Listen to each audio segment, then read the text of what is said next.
Hello there, everyone. This is Jordan Luker, and today we'll be looking at UNSDG 3, which is good health. And for my SDG 4 project, we'll be looking at it in the country of Angola. So, first, I wanted to look at what UNSDG 3 actually is. And according to the United Nations, the definition of what the goals for UNSDG 3 are to ensure healthy lives and promote well being for all ages. So, given that, I looked more into from Gather IQ, I looked more into the numbers for UNSDG 3, and still globally, 400 million people do not have access to basic healthcare. And now, while that is improving, that's still a very large number. And the disparity in healthcare between nations, between nations is great. For example, in Western Europe, most people have access to healthcare, whereas in most less developed nations, it's very hard to get healthcare sometimes and access to good healthcare. So the country I chose was Angola. And firstly, I looked at the life expectancy in all of these countries. And as you see Italy, France, Canada, Denmark, all in the 80s. The United States is right around 80, some 79.3. China's right up there with them at 78 years. And then you look at Angola, and the life expectancy for Angola, 64.6 years, which is very far behind the rest of these nations, major nations that I chose in Western Europe, Asia, and the United States.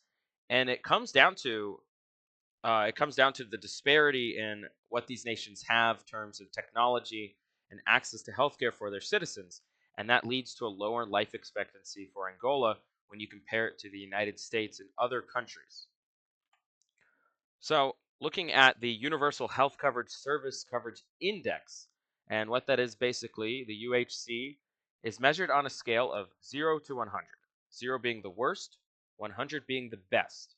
And you base the average coverage of the essential services, including reproductive, maternal, and child health for infectious diseases, and you basically measure a country's capacity to serve its people in regards to healthcare. And now when you look at Angola, the number for that is 36.7. Remember, worst is 0, 100 is best, meaning Angola is in the lower third of nations when it comes to the service coverage index. And a lot of that has to do with Angola's inequality and lack of access to healthcare technology, mostly due to the fact of its status as a less developed nation. And when you compare it to the United States is about at an 85.7, which is on the higher end. As I said, the best is 100.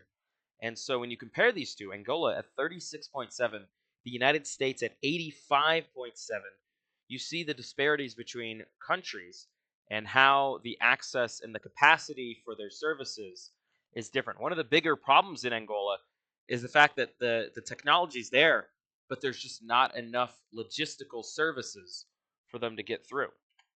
And now, what can we do about it? So I took the XMind mind map and we looked at what we could do about it using lessons we've learned in the past to solve UN SDG 3 of good health and well being. Firstly, using artificial intelligence in order to make personalized health plans for the people who need it, using big data and IoT from the AI technology to continue to better it. And then finally, you're going to need 5G technology in order to maintain the AI. That explains the little connection between the two. Using AR and VR, you can use it to train doctors in LDC member states to better treat patients, using the ability to simulate treatments in medical situations.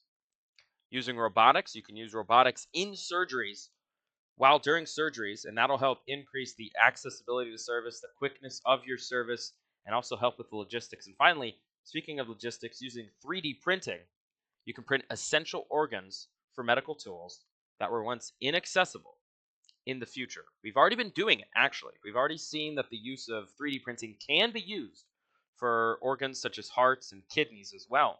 So, using all of these together will help us reach a better UN SDG 3 in nations like Angola and help shorten that gap between the service coverage index, as we were talking about before, between countries like Angola and the United States, and also lessen that life expectancy gap between less developed states and more developed nations. All right, folks, thank you so much for listening to UN SDG 4.